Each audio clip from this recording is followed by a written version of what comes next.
Hello, this is Philemon with a bit of a different video today.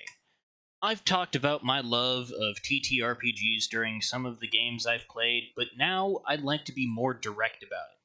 I've been a dungeon master for several long-running campaigns for over a decade. I've watched, listened, and learned from the people I've played with, and most of the same content creators you've likely watched here on YouTube as well. What I intend to do now is give a DM's perspective of conceptualizing, setting up, and running a one-shot session. Afterwards, I'll do a post-mortem to discuss what was going through my head at different key moments of the session. I'll be using Roll20 because my players and I are separated by large distances, and it's the virtual tabletop I'm most familiar with. For now, let's focus on stage 1 of putting together a one-shot, asking yourself key questions about the session. Who? This is generally where I start, which gets the ball rolling into the other questions. What? If nothing is happening, then there's no reason to get involved. When? This is a twofold question which works both thematically and mechanically. Where? It's about the journey and the destination.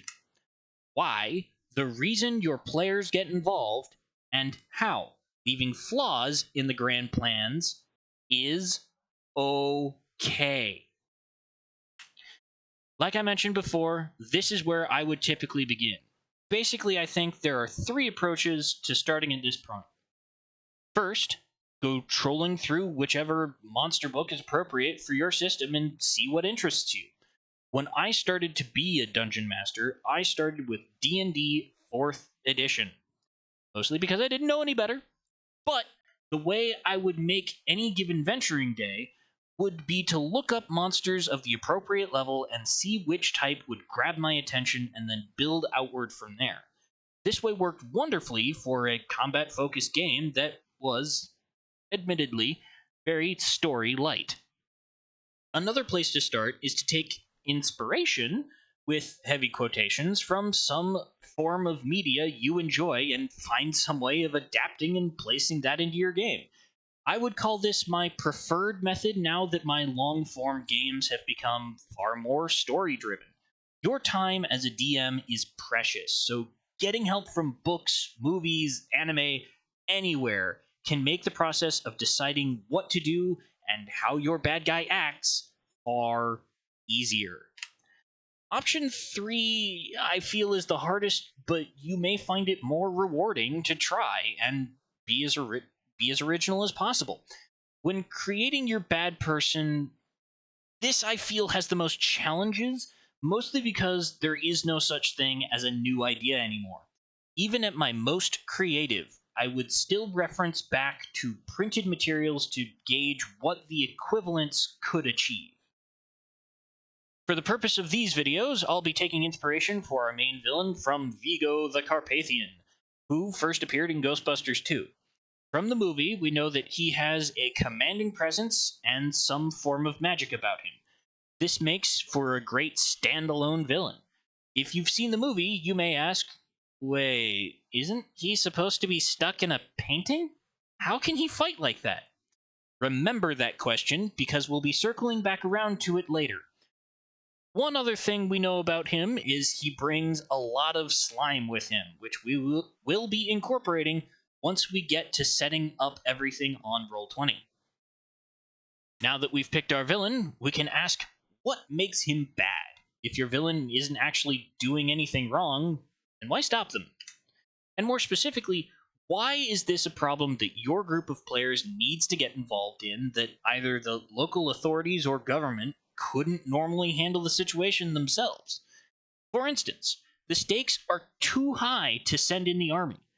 If the army mostly dies in the process, better to send a small group of and get lucky than lose half your forces and be vulnerable from outside attack. Some challenges aren't big enough to warrant direct attention from the powers that be. These typically look like trips into the sewers to clear out muck monsters. Sometimes, you just need a specialist. Guards are great at keeping the peace and accepting the occasional bribe, but probably don't know the first thing about why so many bodies have shown up with no blood in them. In short, we're setting up the stakes for the adventure. It's good for both you and the players to know what could go wrong should the party fail. Going back to today's adversary, he's a powerful warlord who ruled his country with an iron fist. I believe this puts him in the first category. So part of the lead-in into the adventure will be an interested party hiring the group as an assassination squad to hopefully seize power in the confusion of Vigo's downfall. It is possible to build out from any of these questions. You could, for example, come up with some crisis that you want your players to experience as your baseline. Things like an epidemic, a marauder raid, or an occult ritual. Jumping around a bit, I feel that now we've established our villains' villainous deeds, it's good to start looking at a bit of the minutiae of their schemes. And more importantly, how can they be stopped? Does the evil empire crumble due to a few well-placed daggers in the backs of its nobles, or can the oppressed be convinced to do the dirty work for you? These are important things for you as the person making the plans to consider, because if your plan is perfect and there is absolutely no way for the players to succeed, you have to ask yourself, why not just write a book? But of course, your players will inevitably surprise you. It's important to be flexible to these new ideas. Give yourself a minute to acclimate to what they're trying to accomplish, but even the rule of cool can and should have limits. This section can really be tailored to the preference of the DM or the party. This can be a good discussion to have with the players about the level of complexity they need to weed through on a regular basis in order to succeed. For our purposes, we're keeping this incredibly simple. We see bad guy, and we eliminate the threat. I'd personally say that this is the hardest place to start. Feels a bit like having an answer, but not knowing what the question was. If you can figure that out, though, more power to you. Now, let's look at the setting of the game. This section can have a huge impact on how the game feels. Sure, your dragon looms over the city from her mountain lair, but how does that affect how the city nearby acts or looks? Does the religious nature of the empire reflect in the architecture? Is your techno future a bright Star Trekian utopia or a Blade Runner dystopia? I like to break these down into 3 different scales. We'll start with the largest viewpoint. You are the master of the space and time of your game, so enjoy your power over the cosmos. D&D 5e does a great job of summarizing this perspective with this picture out of the back of the player's handbook. As you can see, it shows the rough connection between all of their planes of existence. It isn't necessary to adhere to this model when playing 5e, but it's a good showcase of how you can put together a cosmology. Now, we zoom back in to take a look at how any of those areas in the macro picture are organized. In my experience, this is where most of a long-form campaign is focused. Here's a look at a map I made using a digital map-making software for one of my home games. I want to use this as an example of keeping things simple. As I was putting this together, all of the locations were just names under town icons. I say this because world building, even at this scale, can still feel overwhelming if you feel the need to fill in all the details for every little thing the players could ever ask about. It is okay to not fill in all the gaps right away. I feel it's best to know the immediate area your players can explore for any given session, and only building out the next area once you know where the players want to go. For instance, as of this recording, the campaign has reached level 15, and Arkmunster, the fortress across the mountains from Dornwich, is absolutely just a name on a map to this day. Now, onto the stage that gets blown out of proportion by most of the famous online live play show. This scale is used to keep track of the moment-by-moment actions of your players, be that exploring a dungeon, tactically weaving their way through a combat encounter, or triggering the trap you set on the floor in front of them. Here's an example of a fairly standard battle map I used in a previous game. Not much to look at, right? Black on dark gray with a whole host of tokens. Doesn't look like much, does it? But if you describe it thusly, a jagged tunnel opens into an underground ravine that extends into the darkness to your left and right. Against the far wall, you see shambling miners scraping against the stony outcroppings, seeming to excavate this glittering ore stored within. Makes more of an impact, doesn't it? I'll talk more about this as I'm making the map for our new encounter. Keep in mind that often less is more in map making. Speaking of the next segment, I'll be building out an underground lab for Vigo to be studying in when the party finds him.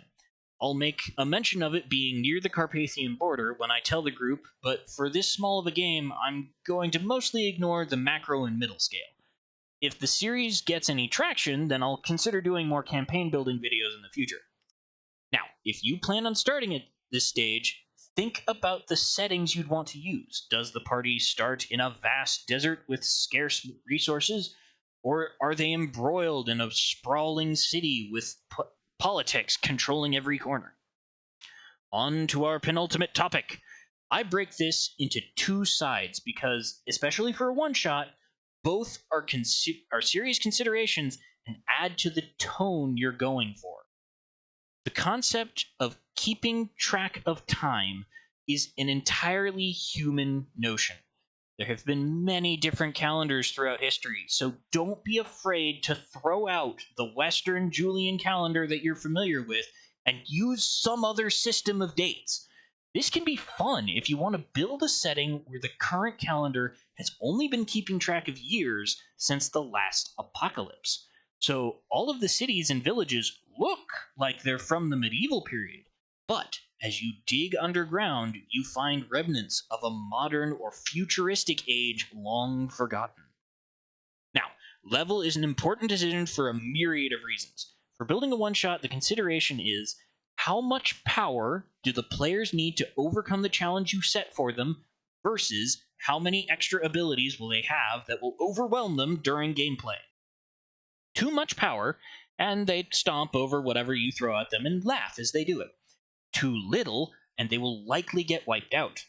Conversely, keeping characters simple means less the players have to keep track of, and the game can progress smoothly. As things get more complicated, everything tends to slow down as people start to say, "Oh, I had a thing for this, let me look for it."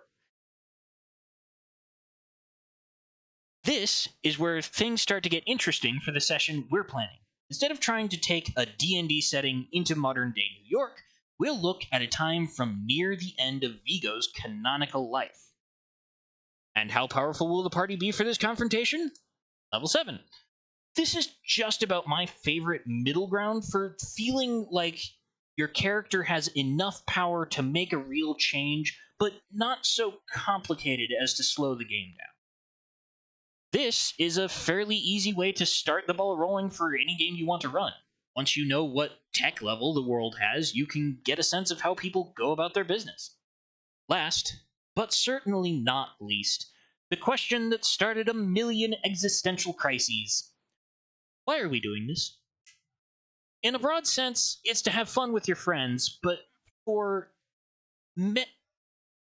game purposes, this is where we incentivize our players into engaging with our story. This can be broken down into three fairly standard reasons. Some people are just in it for the money. This isn't a bad thing, but from personal experience, this can be as dangerous if it's the player's only goal. I've had one early game I ran tried to be converted into a mafia simulator because the players thought that would be the easiest way to make money. If you have players that enjoy role-playing aspect, they'll likely furnish you with enough backstory that you can mine it for hooks to get them invested. This is definitely a topic that I would like to expand on more if we were to go for more of these videos. But it's human nature to want to survive, even in the toughest environments imaginable. Threatening the player's lives or livelihood can be an intense motivator. I'd be cautious not to overuse this if your players remain engaged after the initial threat is passed. We're keeping it simple this time because it's a one-shot. Should the players get the job done, the Baron will give them a hefty sum of money and owe them a favor sometime in the future. I'd say it's fairly uncommon to start here, but I did start at this point for my last campaign that ended not long ago. The concept was, let's do a nautical campaign with ships and pirates. After I knew what people would be interested in, I started filling in the world from there. As a reminder, here are the answers to these hard-hitting questions we've discussed. Who will we be dealing with? Vigo the Carpathian. What is his big problem? He's a tyrant and an all-around bad guy. Where will they be fighting him? In his hidden lab in the countryside. When will they be doing this? In the year 1595 at level 7. Why? Because someone is paying them. And how? By whatever means necessary. And there you have it, my simple starter's guide on how to think about your next game. The fun's not over yet, so you can join me in the next video where I will go through how I process all of this information and get a game day ready using Roll20. If you have any suggestions for things I missed, feel free to leave a comment below. If you think you'd like to see more of this content from me, go ahead and like or subscribe so I know you're interested. Until next time, Philemon, out.